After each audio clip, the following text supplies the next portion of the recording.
supõe que eles são feitos de pedaços menores ainda. Nosso amigo lembrou aqui, hoje o bóson de Higgs. Muito bem. O bóson de Higgs, que chamaram a partícula de Deus, na hora que descobriram, mais ou menos, descobriram mais ou menos. Não se sabe muito bem como é que ele funciona ainda, está se estudando. É muito caro para se estudar isso.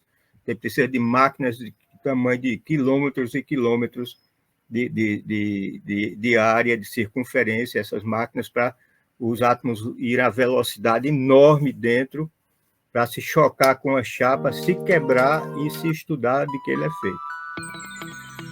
Então, o bóson de Higgs, que se chama a partícula de Deus, realmente, o repórter que primeiro publicou isso, a partícula de Deus, não é é partícula Deus. A própria partícula é chamada partícula Deus, porque se sabe hoje, a ciência chamando assim, sabe hoje que eu comparo assim o bóson de Higgs, ele não é uma partícula, ele não é um pedacinho de energia, ele é uma condição no universo. A condição, ele pode ser grande, pode ser pequeno, microscópico, pode ser de qualquer tamanho, está aqui junto da gente, está dentro da gente, fora da gente, em todo lugar, ele está aí. Ele é uma condição do universo. Para começar, aquilo de chamar de partícula, a gente chama porque é uma parte do universo.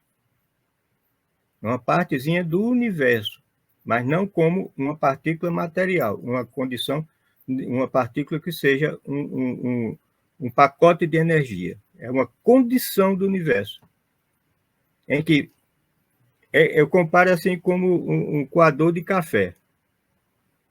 De um lado você bota o pó do café, você bota a água quente, tem que ter cada coisa tem que ter a sua condição. Não adianta você botar o café em grão, você tem que botar em pó. Você bota a água, não adianta você botar água fria, você tem que botar água muito quente. E tudo isso vai passar pelo filtro e do outro lado sai o café, que a gente chama o café, é o líquido. A água misturada com o que a água quente tirou do pó do café. Em cima continua o pó, mas as substâncias que tinham no pó passaram agora para o lado líquido. Então, você tem aqui um coador. É uma condição no universo, é o bóson de Higgs. É o bóson de Higgs, é uma condição no universo. De um lado se coloca, o ser humano ainda não faz isso, mas a natureza, Deus faz. Coloca de um lado os ingredientes.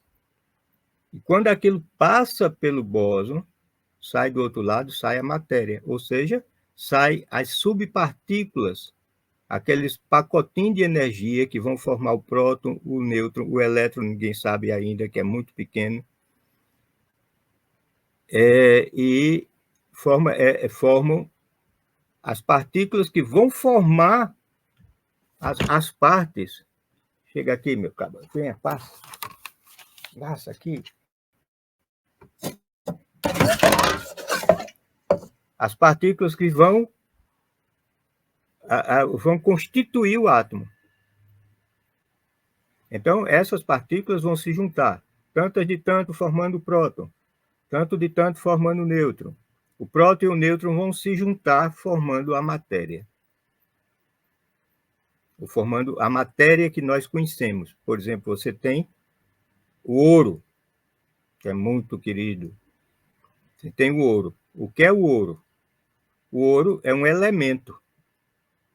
Está lá, você pode dar uma olhada, mesmo sem você entender as particularidades da tabela periódica. Um russo olhou assim para a natureza e começou a entender que as coisas se separavam em metais, em gases, em metais de tais tipos, terroso, metal não sei o que, metal, gases, os gases eram tinha uns gases nobres, tinha outro tipo de gás, tudo mais, e ele foi arrumando isso. E ele foi contando quantos prótons tinha em cada átomo. E notou, por exemplo, que o átomo de hidrogênio tinha um próton só. Então ele disse, aqui é o número 1. Puf, botou lá. Depois ele descobre que o hélio tem 2 prótons. Botou depois é o número 2. E assim ele foi. O oxigênio tem o número 16. Se eu não me engano, o carbono tem o número 14, 12, tem o número 12. Isso por aí vai de acordo com a quantidade de prótons que tem em cada átomo. Ele foi classificando, foi arrumando tudo isso numa tabela, a gente chama tabela periódica. Então, quando você tem um conjunto de átomos iguais, você diz, essa matéria aqui se chama ouro. Essa matéria aqui se chama oxigênio. Essa matéria aqui se chama hidrogênio. Essa matéria aqui se chama gás neon, aquele que acende nas vitrines, que se usava antigamente muito, agora não é o LED, mas antigamente o neon, as propagandas feitas em neon. Então, o gás neon, ele tem essa propriedade de acender. Tem os gases nobres, os gases que não se combinam com outros gases. Então, a matéria, basicamente, você tem todas essas substâncias. O planeta é construído de ferro, construído de cálcio, construído de magnésio. Tudo que você imaginar é constituído por uma quantidade igual de prótons, principalmente de prótons. Depois o nêutron é para o peso do átomo, mas a quantidade de prótons, que equivale também à mesma quantidade de elétrons, já se sabe isso, mesma quantidade de elétrons. Então, a quantidade de prótons é a quantidade da classificação da matéria. Então, você tem ouro, é a matéria básica, um elemento. Nosso corpo, que nós comemos vegetais, nós comemos outros animais, tudo é feito da terra. Nós temos as mesmas substâncias que você encontra numa mina, nosso corpo tem. Potássio, cálcio, cloro, magnésio, tudo isso tem no nosso corpo. Por isso, nosso corpo é um corpo não só material, mas um corpo feito da própria terra.